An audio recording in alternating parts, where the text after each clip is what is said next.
Bismillahirrahmanirrahim. Assalamualaikum warahmatullahi wabarakatuh. Perkenalkan, nama saya Siti Zainab Irwan, NIM 1804010104. Mahasiswi dari Program Studi Ekonomi Syariah, Fakultas Ekonomi dan Bisnis Islam, Kampus Institut Agama Islam Negeri Palopo. Investasi adalah salah satu objek yang paling dinantikan oleh setiap negara untuk mendukung pertumbuhan ekonominya. Nah, apakah dengan nomenklatur yang baru, Kementerian Koordinator Kemaritiman dan Investasi, maka kemudian masalah investasi ini bisa menjadi jawaban bagi Indonesia? Berharap pada investasi merupakan topik yang akan saya bahas pada video kali ini. Di tengah terjadinya resesi global, terdapat investasi yang diharapkan dapat menyelamatkan perekonomian. Namun faktanya, meski mengalami pertumbuhan, investasi yang masuk di Indonesia, terutama investasi asing, kini kian melambat. Presiden bahkan menyoroti masalah ini, hingga beliau merasa perlu membentuk Menteri Koordinator khusus yang menangani bidang investasi. Ada banyak penyebab mengapa Indonesia kurang dilirik, bahkan dianggap beresiko oleh para investor asing. Salah satu masalah mengapa investor asing tidak mudah, bahkan tidak melirik Indonesia, yaitu yang pertama karena masalah perizinan, yang kedua masalah kurangnya daya tarik Indonesia dibandingkan negara-negara yang lain. Menurut data dari Badan Pusat Statistik atau BPS, realistis investasi dari penanaman modal asing memperlihatkan bahwa dari bulan Januari sampai September tahun 2019 mengalami kondisi yang relatif stagnan. Bisa dikatakan mengalami penurunan karena pada tahun 2018 Indonesia memperoleh 7,4 miliar dolar, sedangkan pada tahun 2017 Indonesia sudah memperoleh 8,3 miliar dolar. Berdasarkan data dari Badan Koordinasi Penanaman Modal atau BKPM, menjelaskan terdapat realisasi penanaman modal di beberapa sektor, yaitu bidang transportasi, gudang dan telkom, bidang elektrolisasi, gas dan air, bidang konstruksi, kemudian bidang perumahan dan industri, serta bidang tanaman pangan, di mana bidang transportasi, gudang dan telkom menggunakan dana investasi terbanyak, yaitu sebesar 18,5% atau sekitar 111 triliun rupiah. Dengan negara yang paling banyak melakukan investasi asing berasal dari negara Singapura, yaitu sebesar 25,5% atau sekitar 5,4 miliar rupiah. Pemerintah dalam mempersiapkan Kabinet Indonesia Maju, beliau mengatakan bahwa investasi akan menjadi objek andalan. Bahkan akan diadakan Menteri Investasi. Nah, walaupun akhirnya seperti yang kita tahu, tetap BKPM, tetapi ada fungsi yang lebih. Hanya saja kita melihat keistimewaan nomenklatur Menteri Koordinasi Kemaritiman dan Investasi. Apakah pengkhususan ini benar-benar memperlihatkan keseriusan pemerintah untuk meningkatkan investasi? Nah, karena investasi itu bukan suatu hal yang gampang, jadi pemerintah harus berupaya untuk meyakinkan kita atas keseriusannya dalam menangani masalah investasi ini. Salah satunya dengan memperlihatkan arah dan tujuan program tersebut. Sebenarnya investor asing itu sangat tertarik untuk berinvestasi di Indonesia. Izin dan prinsipnya juga sangat luar biasa. Namun masalahnya adalah bagaimana mereka merealisasikan investasi tersebut setelah mereka memperoleh izin dan prinsip. Sering kita dapati pemerintah lebih ramah kepada investor baru dibandingkan investor yang sudah lama di Indonesia. Padahal profit yang diperoleh dari hasil investasi ulang itu sebenarnya mendorong investasi kita.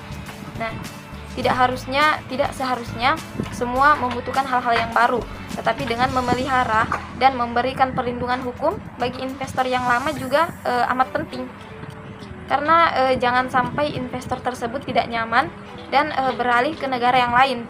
Bukan hanya penanam modal asing, penanam modal dalam negeri juga membutuhkan perlindungan hukum dan kepastian hukum. Kemudian muncul pertanyaan, mengapa investor asing belum bisa merealisasikan investasinya selain dari masalah kepastian hukum? Nah, karena ada banyaknya beragam masalah yang dihadapi oleh para pelaku. Contohnya saja nih masalah lahan. Mereka tidak mudah untuk menyelesaikan atau merealisasikan pelepasan lahan.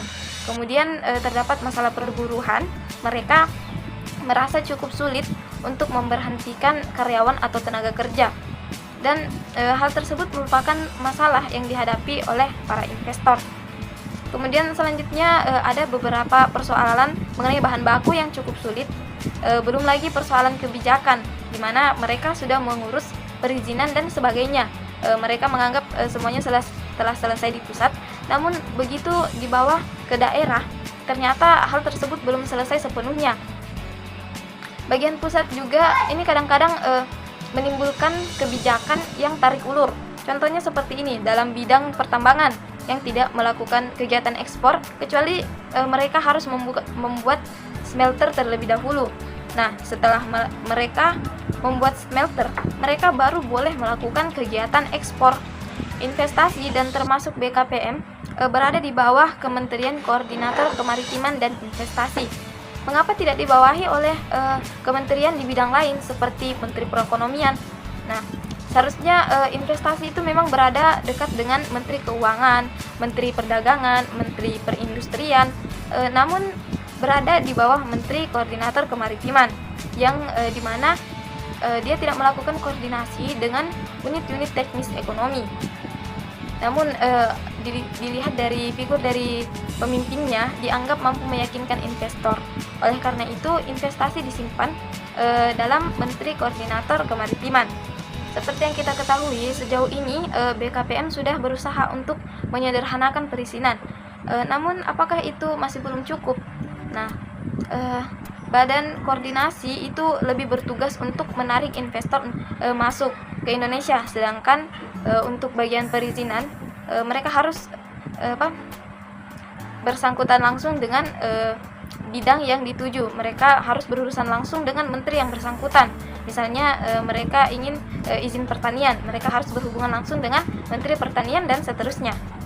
Jadi untuk meningkatkan investasi, terutama penanaman modal asing adalah dengan cara meyakinkan mereka, mengajak mereka untuk melakukan investasi di Indonesia.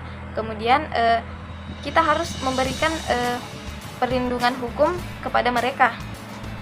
Adapun beberapa solusi yang dapat dilakukan pemerintah untuk meningkatkan investasi tanpa mengurangi investor yang sudah ada. Yang pertama yaitu pemerintah harus fokus dengan investor yang sudah berkomitmen, yang sudah memperoleh izin dan prinsip. Mereka harus diprioritaskan agar mereka mampu merealisasikan investasi, sehingga semua kendala yang diselesaikan secara tuntas, secara komprehensif dan terintegrasi. Karena apabila kita tidak memberikan pelayanan yang baik kepada mereka, maka semua keuntungan yang mereka peroleh akan mereka tarik dan mereka akan kembali ke negaranya. Kemudian yang paling penting adalah kita juga jangan terlalu fokus hanya pada investasi asing. Kita juga mempunyai cukup berpotensi untuk meningkatkan investasi dengan cara memobilisasi investor daerah, dengan cara melibatkan pemerintah daerah dan memperkenalkan investasi di beberapa daerah yang kurang paham mengenai investasi ini. Presiden sebelum membentuk Kabinet Indonesia Maju, beliau sempat mengatakan bahwa atasnya perdagangan luar negeri akan ditempatkan ke Menko, walaupun hal itu tidak jadi, dengan tujuan katanya untuk mempromosikan investasi di Indonesia. Nah, pertanyaannya adalah apa masalah yang terjadi atas kasus tersebut?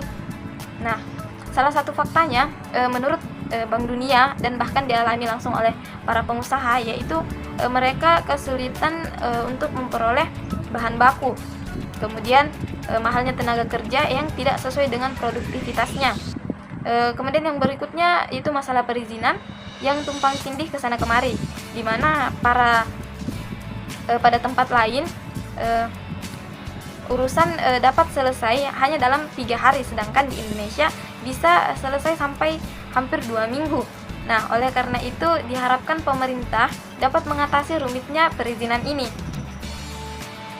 Memang terdapat banyak permasalahan, namun menurut beberapa pengusaha yang tidak takut terhadap tantangan, karena mereka menganggap bahwa di balik tantangan itu terdapat peluang. Jadi, untuk bisa menarik atau berharap pada investasi dalam jangka waktu yang cukup singkat, apa yang kemudian dapat dilakukan?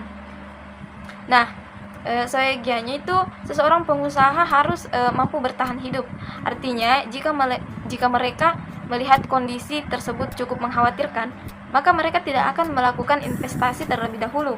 Kemudian yang terakhir dan yang paling penting, sebagai pejabat publik atau figur yang dianggap penting bagi masyarakat, baiknya jangan mudah mengeluarkan statement yang akan mengundang atau membuat kegaduhan. Karena seperti yang kita tahu saat ini, kekuatan media sosial sangat berpengaruh di lingkungan masyarakat. Nah, jadi kedepannya kita harus tetap optimis, karena pada akhirnya kalau bukan kita yang memperjuangkan nasib kita, siapa lagi? Saya Siti Zainab Irwan.